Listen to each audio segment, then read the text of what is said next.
பாண்டியமன்னா, தர்மத்தின் பேரால் உன்னிடம் தூது வந்தேன். சிறையில் இருக்கும் திருக்கோவலூர் மன்னன் தெய்வீகனை உடனே விடுதலை செய். அவனுக்கும் அங்கவி சங்கவிக்கும் நீயே கூட இருந்து திருமணம் நடத்திவை. பாரி வஞ்சித்துக் கொண்ட பாவத்திற்கு பரிகாரம் அதுதான்.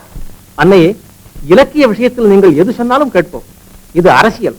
தயவு செய்து நீங்கள் இதில் தலையிட வேண்டாம். பாண்டியா, பாரியன் மக்கள் கண்கறங்கினால் அது தமிழ்நாட்டுக்கே அவமானம். தமிழை காத்த நீ தர்மத்தை காக்க வேண்டாமா? அது என் தனிப்பட்ட விஷயம் அல்ல, மூவேந்தர்கள் சம்பந்தப்பட்டது. என்னால் ஒன்றும் செய்ய முடியாது. சோழமன்னா, பாரிக்கு இழைத்த கொடுமை போதாதா? அவன் மக்களையுமா கொடுமைப்படுத்த வேண்டும்? ஒரு புறாவுக்காக தன் சதையே கொடுத்தான் சிவிச்சக்கரவர்த்தி. ஒரு ஆவுக்காக தன் மகனையே அளித்தான் மனுநீதி சோழன். அந்த மரபில் வந்த நீ இதை செய்ய தயங்கலாமா? இப்பொழுதே விவாகத்திற்கு ஏற்பாடு செய். அவ்வையம்மையே, எங்கள் தர்மத்தை நாங்கள் அறிவோம். இந்த வீணான முயற்சியில் இனி தாங்கள் தலையிட வேண்டாம். வள்ளல் பாரி இருந்தபின்னும் அவன் மக்களிடம் மர்மம் காட்ட வேண்டுமா? உங்கள் மரபில் வந்த ஒருவன் கற்புக்கரசியாம் கண்ணகிக்கு கோயில் எடுத்து வழிபட்டான்.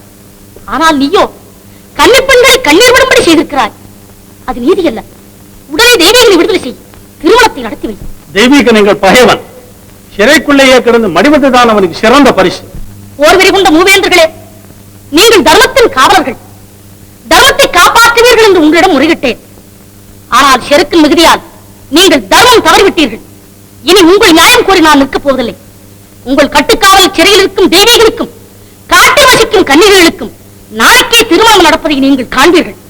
அரசர்கள் தவறலாம், ஆனால் அறம் தவறுவதில்லை.